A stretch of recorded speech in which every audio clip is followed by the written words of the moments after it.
আপনারা কি ভেবেছেন আনসারকে যে আগের মতো একটু চুল দিলে আনসার ভিজে যাবে? এখন আর আনসার ভিজবে না। আনসার জাতীয়করণ করার পরে আনসার এখান থেকে ত্যাগ হবে। আমাদের 70,000 আনসার 70,000 রক্তের বিনিময় হলেও আমরা জাতীয়করণ নিয়ে এখান থেকে যাব এবং রাত 8টার ভিতরে যদি জাতীয়করণের কোনো ঘোষণা উপদেষ্টারা না দেন বা ডিজি মহোদয় লিখিতভাবে না দেন তাহলে 70,000 পরিবারের সদস্যরা রাত 8টায় গাড়িতে উঠে এই সচিবালয়ে রওনা দেবে। তারা আমাদের সাথে শহীদ হতে চায়, আমাদের সাথে শহীদ হতে চায়। 70,000 পরিবার রাত 8টায় সচিবালয়ের উদ্দেশ্যে রওনা দেবে। এক দফায় এক দাবি, জাতীয়করণ করতে হবে।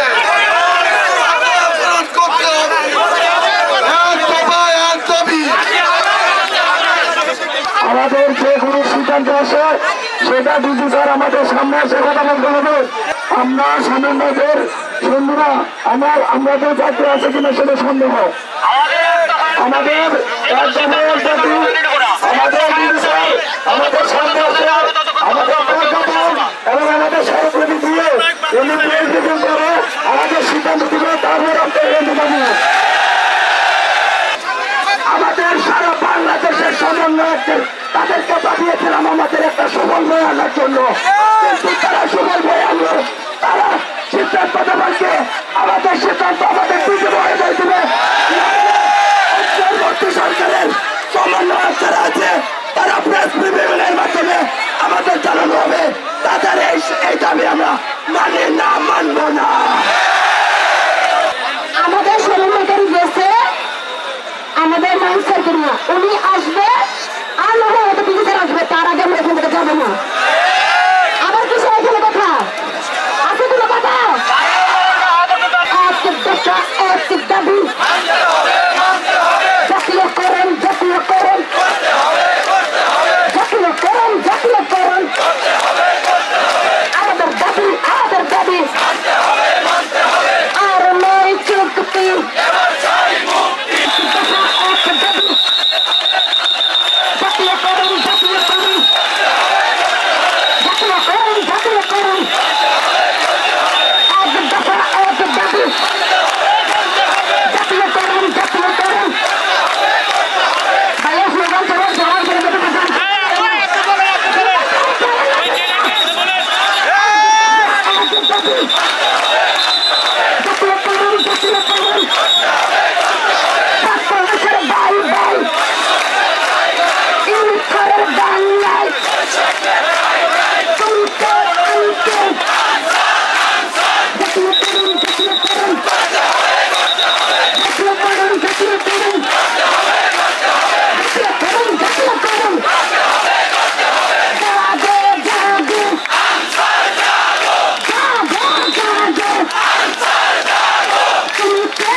আপনার দয়া করে 100 থেকে 200 লোক 4 নম্বরে চলে যান।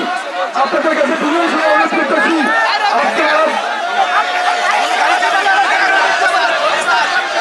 আপনাদের আমরা জানাতে চাইতেছি আমাদের দুজন সমন্বয়কারী স্পষ্ট আছে। আপনারা দয়া করে 4 নম্বরে চলে যান পিছনে। আমি আমার সহযোগী ভাইদেরকে আবারও দৃষ্টি আকর্ষণ করতেছি, আপনারা নিজ দায়িত্বে 200-400 লোক 3 নম্বর গেট 4 নম্বর গেট ঘুরে চলে যান।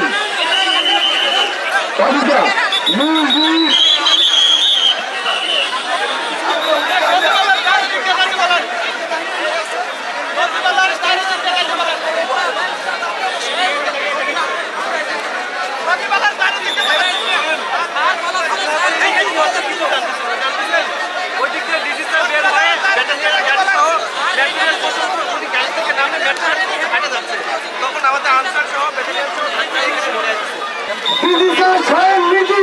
মিডিয়ার সামনে আসে বিপ্লব দেবে, আমাদের হাতে কাগজ দেবে স্মারকলিপি, তারপরে এখান থেকে ত্যাগ করবো, নইলে আমরা মৃত্যুর জন্য প্রত্যেকটা সচিবালয়ের গেট আমাদের সাধারণ অঞ্চল দখলে নেন। দিদি স্যার নিজে হাতে আমাদের স্মারকলিপি দিয়ে আমাদের জাতীয়করণ লিপিবদ্ধ করে সিডি হাতে দেবে এবং সংবাদ সম্মেলন করে মিডিয়ার সামনে বিপ্লব দেবে, তারপরে বিদায় অনুষ্ঠান করে আমরা বিদায় নেব। কেন আমরা মৃত্যুবরণ করবো? থেকে গেছে এইখানে মৃত্যুর জন্য প্রস্তুত।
পশ্চিম জুনে 3 জন আনসার কাজকে ফিস করছে।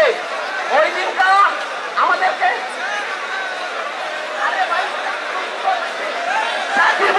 তোমার যে বলে গেছে আমি তোমাদেরকে সাই করে গেলাম, এই রিপোর্ট কি দিয়ে গেছে যে আমার চাকরি হয়ে যাও না? এই রিপোর্টটা সমন্বয়কারীরা বলে না, সমন্বয়কারীরা কেন বললো না? সমন্বয়কারীরা কেন বললো না যে আমার চাকরি ফিস করবে কি করবে না? এটা কেন বললো না? তারা কেন বললো যে স্থায়ী করবে? আমি যে আজকে ক্যাম্পে যাব আমার চাকরির গ্যারান্টি কি? এই গ্যারান্টি কি সমন্বয়কারীরা দিছে? সমন্বয়কারীরা আমাদের এই চাকরির গ্যারান্টি কেন দিল না? আজকে আমি যদি ক্যাম্পে যাই, আপনারা যদি ফিস করে আমারে যদি ফিস করে, আপনারা আমার বাবার ক্ষমতা আছে সেখানে যাবার নাই।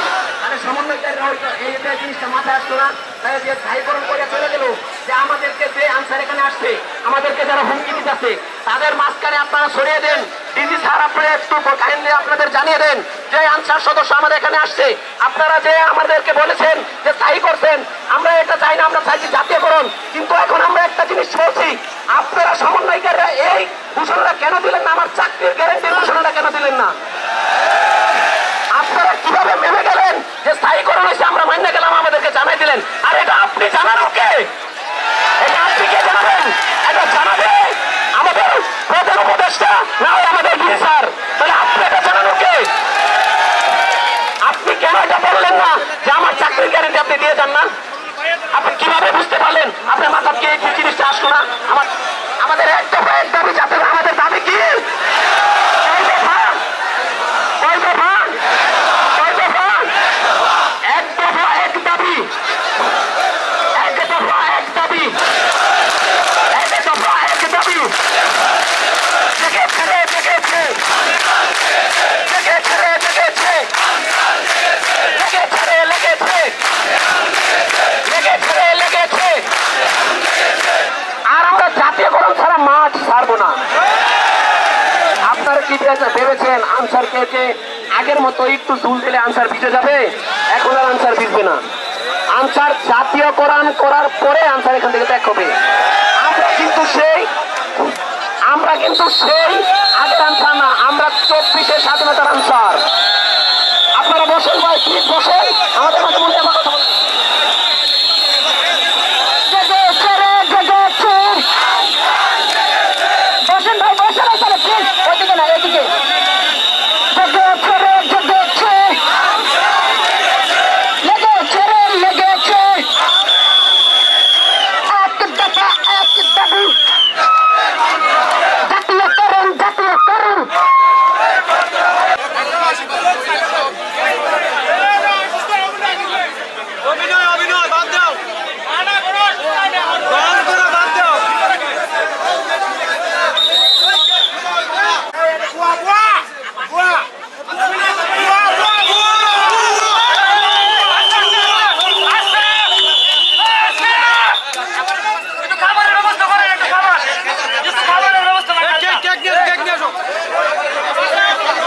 আমাদের 70,000 আনসার 70,000 রক্তের বিনিময় হলেও আমরা জাতীয়করণ নিয়ে এখান থেকে যাব এবং রাত 8টার ভিতরে যদি জাতীয়করণের কোনো ঘোষণা উপদেষ্টারা না দেন বা ডিজি মহোদয় লিখিতভাবে না দেন তাহলে 70,000 পরিবারের সদস্যরা রাত 8টায় গাড়িতে উঠে এই সচিবালয়ে রওনা দেবে। তারা আমাদের সাথে শহীদ হতে চায়, আমাদের সাথে শহীদ হতে চায়। 70,000 পরিবার রাত 8টায় সচিবালয়ের উদ্দেশ্যে রওনা দেবে।